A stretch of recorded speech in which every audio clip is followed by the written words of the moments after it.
Hello, I'm Brian Glick. I'm the Editor-in-Chief of Computer Weekly. I want to ask you a question. How good are you at spending money? If you're a finance professional, how good are you at making sure that your organisation spends money well? How good are you at knowing whether the rules and the controls and the management that you've put in place around how people spend that money is supporting the strategic needs of your business, as well as just the day-to-day requirements of what you need to buy and use as an organisation? Now, one of the big challenges that anybody faces in an organisation, no matter what the job is that they do, is answering the question, what does good look like in terms of what the responsibilities of my job are? Now, in this video, what I want to do is try and introduce you to something that might help you answer some of those questions, a way of perhaps that might help you to benchmark your performance and the performance of your organisation against many other organisations that are also looking to be a lot better than they are at spending money. Now, to help me do that, I'm joined by Brandon Till. Brandon is the Head of Transformation at Soldo. Brandon, welcome. Thank you for coming on to join us. Thanks for having me. Now, Brandon, you work with lots of organisations, big, small, lots of different industries, helping them to manage their spending better. I've introduced this idea of, how do we know whether we're good at this? Explain to me a little bit about, what exactly is the problem that we're looking to solve here? Yeah, it's a good question. I actually like your first question as well, is how good are you at spending money? Because in essence, that's part of the problem. In a business, it's not always easy for an employee to spend even the money that's been budgeted to them. They might have, jobs they need to get done and budget for it, but to go through that process of actually making the purchases they need to do their job can be difficult, which is where the idea of spend management comes in, and it comes onto the finance team who runs this. And it's really taken finance from this role of being a bookkeeper and making sure the company is on track with its finances to being a partner to the business. And other departments rely on finance and look to them to be this business partner that they helps them drive productivity and efficiency in their jobs. So we look at the problem today is how easy is it for your team to spend money on behalf of the company to get their job done, and is finance enabling this? So I think most organisers will recognise the problem that you're describing there.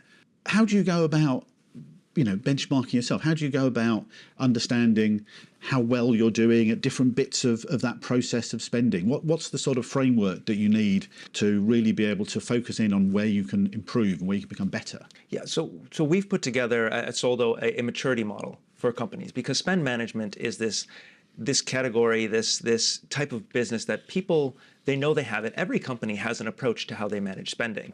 They're not always as conscious about it. Sometimes it's just business as usual. And they're stuck in this process of, business as usual is employees maybe spend out of pocket for certain purchases and have to fill in forms and enter their receipts. And finance is spending a lot of time chasing down these receipts. And was this within the budget and guidelines? So we put together this model and this framework to help companies take a look at how they're managing spending and their approach to think, how are we doing and where can we improve? So we look at it in three ways. And how a purchase is made in a business, it's pre-spend, making the purchase, and then after the spend. And these three stages involve governance, making the payment, and review, as we call it. So within governance, it's all of the rules, all of the approval processes, how you're supposed to spend your money. So if you're traveling, maybe there's so much you spend on a hotel, or if you're making a purchase for your job, maybe it needs to be approved by your manager, or there's a couple of approvals. What's this process and how well is it defined to say, I need to make this purchase? What's that governance process that people need to go to make sure it's a purchase that they should be making?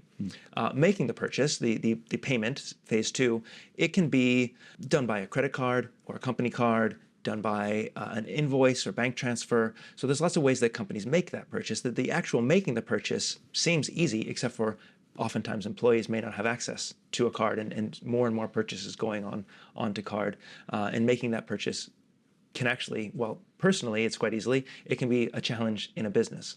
And the final stage is the review stage. How are you reconciling that purchase? Are you enriching it with the right data, the receipts, making sure it's prepped for accounting and compliant with your rules? So you have to connect it back to, did the purchase follow the rules we set out in governance? It's the third stage. So Governance payment review is how somebody can look at making purchases in their business to see how are we doing, where's our approach to spend management excelling, and where could we be better. Okay, so you've described there a sort of a way of thinking for people in terms of looking at how their spending processes work and these three stages of governance, payments, and reviewing. In terms then of trying to map their organisation and the way they work as an organisation onto this framework to get a feel for how mature their spend management is, where do you start? What's the process you go through about finding out where I am on this framework? Sure, and that's where I think this framework can be a really useful tool for finance teams is how well are we doing? It breaks it down into those three categories, and it's a four-step process from being whether you're looking at it retrospectively and you're reactive in how you manage spend. So companies don't know exactly what they spent that month, oftentimes until a week or two later, once they've collected these receipts and seen what did we actually spend? Were we over budget, under budget? And they waste a lot of time matching spends to different budgets. Then there's also these steps to being much more progressive. And it's forced, so it's not either on or off, good or bad, but it's a spectrum to say maybe we're quite good in governance. The rules that we have are quite well defined and people can follow them and it's quite clear, but maybe our process of people making payments is, well, not that many people have access to company money and a lot of people are out of pocket, or that process is slow and taking a lot of time, or we're spending far too much time in this review phase enriching the purchases. So you look at each category of governance, payment, review to whether you have currently a more retrospective and reactive process or a more progressive, modern process that's going to be much more efficient for your business. So pretty simply, to look at the four stages, you can take this model and break down to say where are we strong, where are we weak, where can we improve. And the idea is helping you understand spend management to a point to say, great, this is where we should focus our time and efforts and our digital transformation efforts to say this is where our business can improve. You described it there as a spectrum, which I can completely understand. Let's perhaps try and illustrate some examples here by means of, say, let's go to the extremes, the end of the spectrum. Tell us what good spend management looks like on this framework. Yeah, good spend management.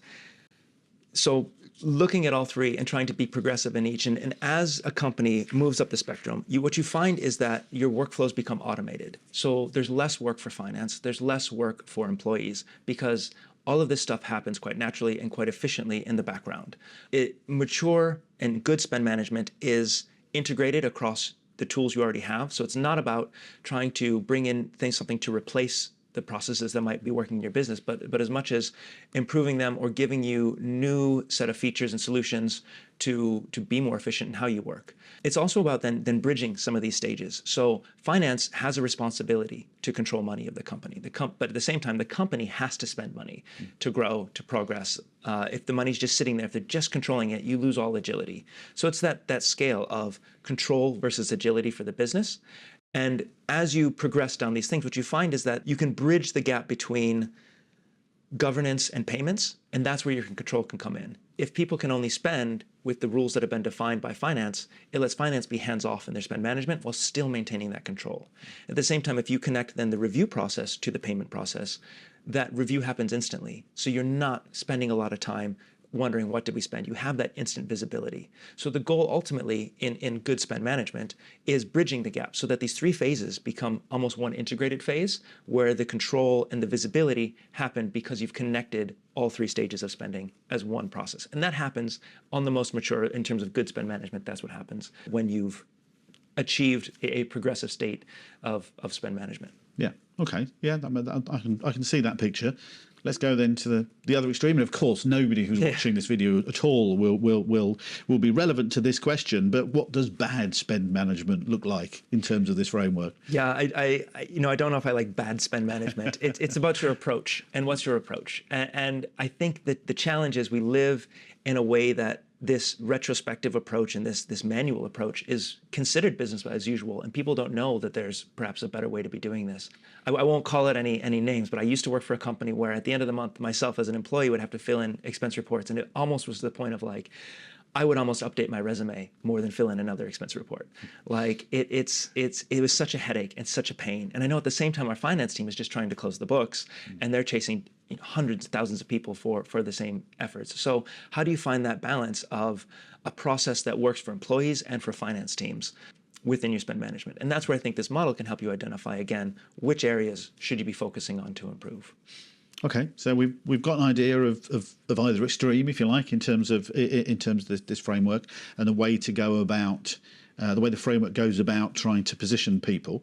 If you're a finance professional watching this now, where do you start? Where do you start in terms of working out where am I? Where is my organisation on this framework? Yeah, I would. You can start to look at where are the headaches. Is your month end take a long time? Is it something you're looking forward to? Is it a smooth process for you and employees? Are people able to spend on behalf of their job? Are they able to do their job well? Are you requiring employees to pay a lot out of pocket and reimburse? Is that something that's fair in somewhat of a cost of living crisis? And are these things happening? So it's about finance taking that role as this business partner and looking at it and saying, how do we help all the employees in our business to operate better, to have a better experience, and to maybe ultimately retain more talent because you're creating the right process to do it. So look at where are the headaches and where are the pains, not just for finance, but looking at the other organizations and saying, where are these frictions and how can things work better, which ultimately drives the efficiency and the productivity across the organization. Okay. Now, I mean, I guess ultimately what we're talking about here is helping organisations to be more proactive, really, in terms of understanding where they are and therefore knowing the steps that they need to take in order to improve their spend management, to get better at spending money. And I'm sure that's something that's going to be of interest to a lot of people that are watching. By way of summary, for anybody who's watching this, who's thinking, yes, I can see how this might work in our organisation. If you've got one or two pieces of advice that you give them to say, this is what you've got to keep in mind as you're starting to look at improving your spend management. These are the things you have to get right before you start going through this process. What do you think that advice would be? Yeah, so I would encourage people to download it's a 1-page, maybe 2-page model that's pretty easy to consume and to understand. So take a look at the framework, because every business is different.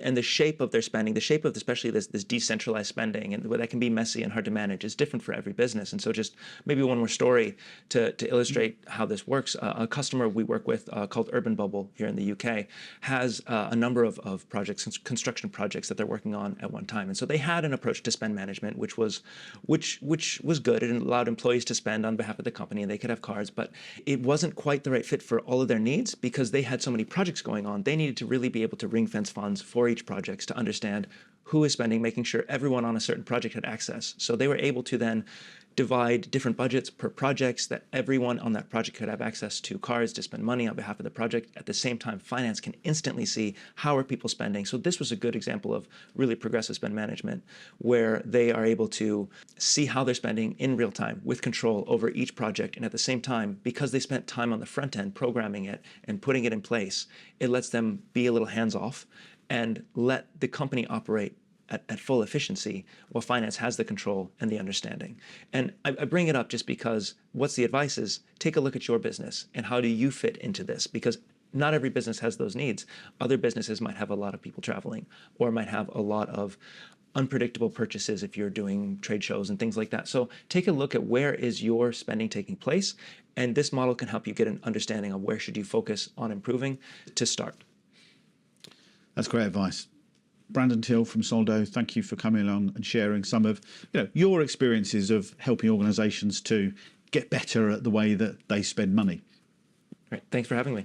That's all we've got time for in this video. I hope we've introduced you to a way that might help you to get a better understanding of how good you are as an organisation at spending money and perhaps benchmarking yourself against other organisations and thereby giving you some, hopefully practical tips about how you can go about improving your spend management as an organisation.